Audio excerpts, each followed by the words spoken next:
A Bíblia diz que a sabedoria está na multidão de conselhos. Às vezes a gente pede conselhos para as pessoas erradas. Às vezes a gente pede para as pessoas certas. Mas eu queria saber, na sua visão, como a sabedoria ela impacta a relação de pai e filho. Ótimo, uma ótima pergunta. Então vamos usar pessoas, hoje nós vamos usar um homem segundo o coração de Deus.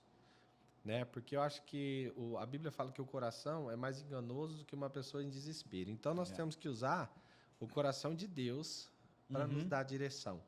Porque muitas vezes, lógico, nós vamos usar Davi, ele errou, ele teve problemas, mas isso não quer dizer que o todo dele né, foi negativo. Não, pelo contrário, ele é conhecido como o rei de Israel até hoje. Depois de Jesus, Davi é o personagem que eu mais gosto na Bíblia, que eu mais estudo. E é interessante, você pontuar, ele errou. Ótimo. Sabe por quê? Porque nós também erramos. E ele deu a volta por cima. Então, para mim, é uma grande inspiração. Porque é um homem que pode falhar, que falhou, como a gente pode falhar. E a gente tem na história dele uma demonstração de que é possível vencer, superar. Excelente. Vamos mais uma vez trazer a luz da palavra, ok? Então nós vamos meditar hoje num versículo que está aqui ó, em 1 Crônicas, capítulo 28, versículo 9 a seguir. Vai dizer assim, o 9 e o 10. E a Salomão ele disse, meu filho, reconheça o Deus de seu pai e sirva-o com todo o coração e de livre e espontânea vontade. Ele conhece todos os seus pensamentos e desejos. Se você o procurar, ele o aceitará. Mas se o abandonar, ele o rejeitará para sempre. Você deve compreender que o Senhor escolheu para construir o seu santo templo. Portanto, seja forte e mãos à obra. Daniel, a profundidade de conselho que tem nesses dois versículos é algo fantástico. Porque olha o que Deus começa dizendo aqui, ó. E a Salomão ele disse. Ele tem já um grande ensinamento aqui que você tem que individualizar. Porque ele não tinha só Salomão de filho. Verdade. Então ele fala assim, ó, e a Salomão ele disse.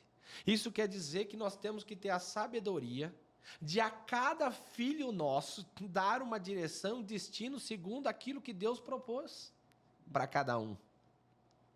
Então isso já é uma primeira chave aqui.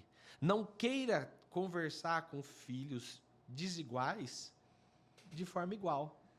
Por exemplo, Daniel, vocês são em 3 lá. Teria como seu pai conversar da mesma forma com vocês 3? Não, porque são 3 personalidades diferentes, talentos diferentes, vontades diferentes. Então, o que um valorizava, o outro não valorizava e vice-versa. Então, eram conversas sempre individuais, sim. Óbvio, tinha aquela instrução geral, não pode fazer isso, não pode pular no sofá. Mas quando ia falar do futuro de cada um, né, era individual. E olha que ele continua falando, meu filho, reconheça o Deus do seu pai e sirva-o de todo o coração, de livre e espontânea vontade. Daniel, isso aqui é uma das coisas que eu acho mais desafiador.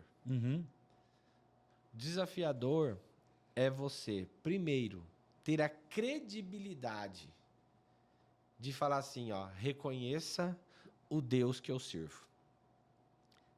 Porque isso envolve exemplo. Onde nós teremos que ter coerência no servir. Sim. E no Deus que a gente serve. Então, olha aqui, 2 chaves mais. Quando ele fala, reconheça o Deus do seu pai e o sirva. Que seu pai serve, na verdade. Ele fala, reconheça o Deus de seu pai e sirva-o com todo o coração. Então, olha o que ele está fazendo. Ele é um homem segundo o coração de Deus. Então, aonde ele está querendo colocar Deus? No coração do filho. A grande parte das pessoas querem colocar Deus na alma dos filhos, no emocional dos filhos, na racionalização da fé. A fé é razão, sim, mas ela habita no coração. O que isso quer dizer? O nosso relacionamento com Deus tem que ser de amor, de forma espontânea, não por uma opressão por falar assim, eu sou pastor, ou eu sou o membro da igreja, você tem que servir porque eu sirvo. Não é uma razão apenas de serviço, mas uma razão de relacionamento. Não é verdade, Daniel? Quando você fala colocar no coração, tem muitas pessoas que leem alguns trechos da Bíblia onde está o coração e fala que isso está falando da alma, das emoções. Enganoso é o coração do homem, das emoções. No seu caso, a que se refere o coração no caso? A Bíblia vai dizer o seguinte, o mesmo Davi: guardei a tua palavra no meu coração, para que eu não pecasse contra ti. Então, Daniel, o que eu vou falar? Dentro da emoção, eu vou colocar, então, o mais íntimo das nossas emoções. Ótimo. Entendeu? Então, é você guardar Deus no mais íntimo das tuas emoções. Não um relacionamento frio, mas um relacionamento realmente afetivo, espontâneo. Certo? Você não tem como você se relacionar com a sua esposa com amor se não for pelo coração e de forma espontânea. Sim. Deus também, ele se coloca como noivo para que a gente tenha um relacionamento com ele realmente espontâneo e afetivo. Então, é você servir por amor verdadeiro, genuíno, não apenas algo realmente que está na superficialidade das emoções. Muito bom. Respondi? Quando você falou, já me veio uma ilustração. Você tem um coração que vai representar as emoções e lá no fundo, lá dentro, lá no íntimo, está a palavra. Ou seja, vem de dentro para fora. A palavra influencia as emoções e não as emoções influenciam o seu comportamento, o seu pensamento. Quando você coloca lá dentro, a palavra, ela vai trazer vida, ela vai trazer luz, direção, e as suas emoções vão obedecer. Exatamente, porque o que a Bíblia fala? A Bíblia fala, olha só, que a paz que Deus dá não é como o mundo a dá. Ele fala assim, ó, te darei paz em meio à guerra. O que isso significa? Que a parte externa, racional, você pode estar vivendo guerra. Só que de dentro para fora, há uma paz combatendo toda aquela guerra. E te dando o que? Tranquilidade para viver. Certeza de que vai vencer. Então é isso que Davi está deixando claro para ele aqui. Então, primeira coisa é individualizar cada filho. Segunda coisa, ensinar a eles a cultivar um relacionamento espontâneo e verdadeiro. De serviço, Daniel. Muito bom. De serviço. Não é um relacionamento de ganho, mas é um relacionamento de servir. Porque, logicamente, o Pai vai te abençoar. Mas nós temos que entender que nós nos relacionamos com Deus também como rei. E se ele é rei, nós somos servo. Então, o servo serve. É diferente do escravo. Certo? Por quê? Porque o servo, ele obedece, mas ele não é um escravo. Então, ele tem regalias por ser servo. Então, Deus, ele nos dá regalia por servir. Mas ele também exige obediência. Não há questionamento no servo. Então, Deus está falando, olha, você vai precisar aprender a obedecer. Ele conhece todos os seus pensamentos e desejos. Olha aí. Então, olha o que ele está querendo dizer. Não precise ficar em dúvida que ele não sabe o que você pensa e o que você quer. Ele sabe o que você precisa, o que você pensa, o que você deseja. Certo? Então ele está querendo dizer o seguinte, não tem como você se esconder.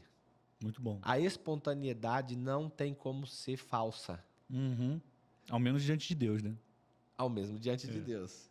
E ele fala o seguinte, ó, conhece todos os seus... Se você o procurar, ele o aceitará. Porque sabe, Daniel, eu lembro quando você começa, você está na igreja, né? E você chega para as pessoas e fala assim, não, olha, Jesus te ama, você precisa vir para Cristo. Certo? E eu não estou falando que está errado. Mas parece que é uma cultura como se Deus nos procurasse para ser aceito. Certo? Como, olha, eu tenho um amor aqui, eu preciso te dar esse amor. Olha, me aceita. Não, ele está ensinando o filho dele a entender o seguinte, filho, você tem que procurar ele. Ok. Sabe, essa espontaneidade de amor tem que partir de você. Mas aí também eu acredito que é quando a pessoa já entende quem é Deus, né? Ele tinha um pai, É. ele tinha um relacionamento, ele tinha uma história. Por Quem isso- nunca foi apresentado a Jesus Isso. tem que dar esse passo de fé até para marcar, né? Só que depois da maturidade, nós temos que trocar o tipo de alimento. Ok. O que acontece é o seguinte, quando uma criança está chorando, você dá mamadeira para ela, ponto. Então a pessoa está chegando na igreja, ela está ferida, ela está com fome da palavra. Tudo bem ser uma relação só de doação. Uhum. Mas aqui nós estamos falando de alguém que já tem uma maturidade. Que nós já não estamos mais falando em conversão. Nós estamos falando em caminhada com Deus. Uhum. Aí tem que mudar o foco.